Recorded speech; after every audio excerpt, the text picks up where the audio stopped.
I like to dedicate today's video to energy. And when I talk about energy, I don't mean the energy we have when we run, when we dance, when we party, when we work. I mean our inner energy. Our energy is positivity, loving, negativity, anger. All this is inner energy. And energy is travel. Energy is shifting. What do I mean by that? We have the universe. Some people they don't believe in it. And say, well, the universe is just some fantasy thing. For those, I just like to mention a couple of things. Do we have Sun, Moon, Pluto, Mars, Saturn, Mercury, Pluto, and whatsoever? Yes, we do. Like we have Earth. That's all part of the universe. So every planet sends to every planet energies. Like the sun warm, the moon influences a tide in the water. Mercury is a communicator. We can feel some things. And, when we go into the energies and it sends to us and it affects us, we know that many talk about in astrology from retrograde.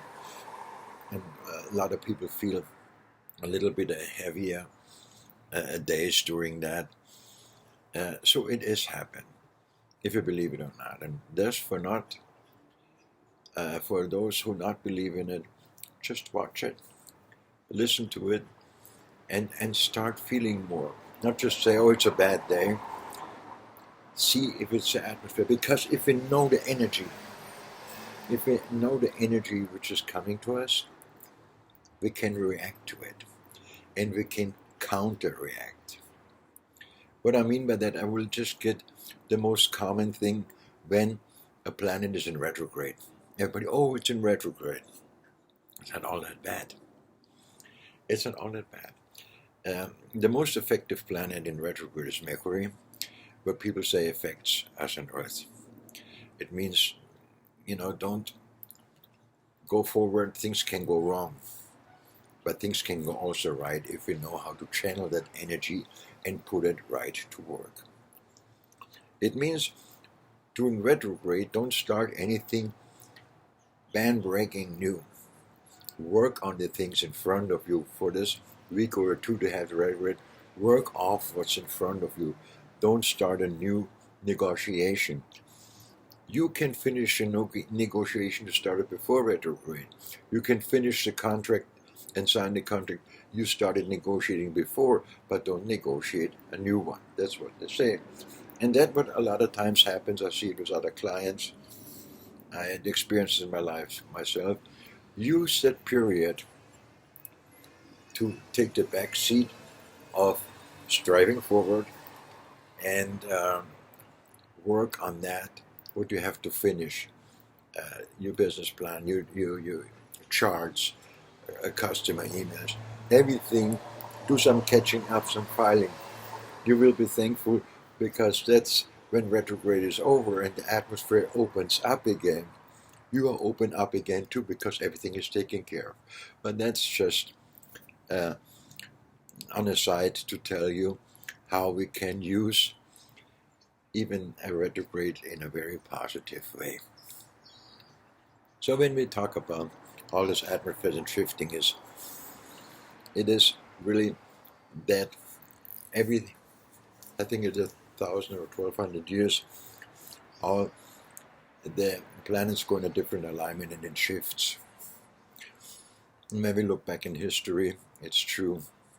And we see it right now.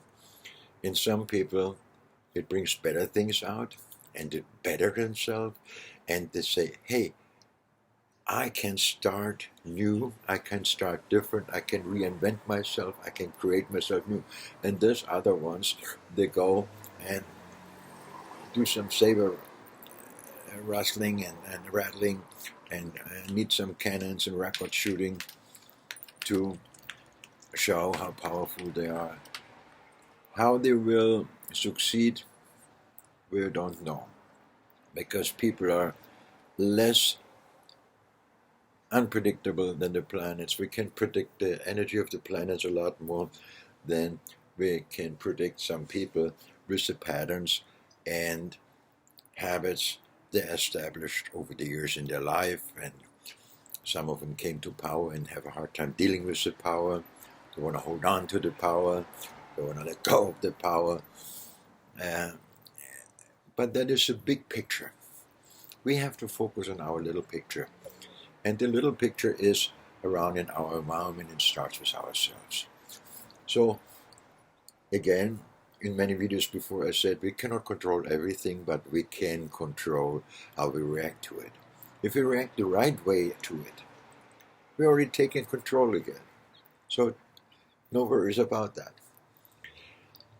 When we look in the changes is that some values they almost got forgotten will come back and enhance our life. And some of the traditional thinking what doesn't serve us anymore will fade. So we can progress in a new developing society where we decide to which group we want to belong to the group of human beings, treat each other as human beings, to the mindful people, to the successful people without stepping all over other people, or if we're going to be one of the bullies who dig their own grave and going to be very isolated one day. And when I talk about energies, I talk also about energies from human being to human being. We have to be aware that every human being has the right to make their own decision. Speaking of that is judgment of others without even knowing ourselves well enough. Yes, well enough. If we are not just hiding and have a desire to live their lifestyle. So just take a step back and let people live like they choose to live. As long as they don't kill anybody and doesn't hurt anybody purposely, embrace different lifestyles to learn about feelings, to learn about emotions, to learn about other people, because every time we learn about other people, we automatically relearn about ourselves as well. And that never hurts. Curiosity is the main drive that people advance in their intelligence, in their acceptance, in their tolerance, and in their personal and life education, and in their experience. I'm surprised when people say, never, ever, never, ever. And I just lean back and look back in my 40-some years experience doing what I'm doing and say, sure. And trust me, when I say sure, it's not so sure. I saw so many twists and turns in his 40 years of my clients, and not even for the worse. Sometimes we have to step out of our uncomfortable comfort zone to become really comfortable. We have to step outside the box to breathe differently. We have to step outside the box to widen our horizons so we see more, experience more, and life can be lived in a full extent, and not that we are slaves of our life. Why would we make slave of our life? Because it is by judgments, by traditional thinking, which makes no sense. And I'm very thankful for the younger generation, Generation Z mainly. I have a few clients, young clients there from the Generation Z. They have a tremendous, intelligent, open-minded thinking and have the ability to adjust and research in themselves, not just on Mr. Google, our best friend for everything. No, inside themselves. And that will help you tremendously when the energies shift. And how they're going to shift in more detail, I explain to you in another video.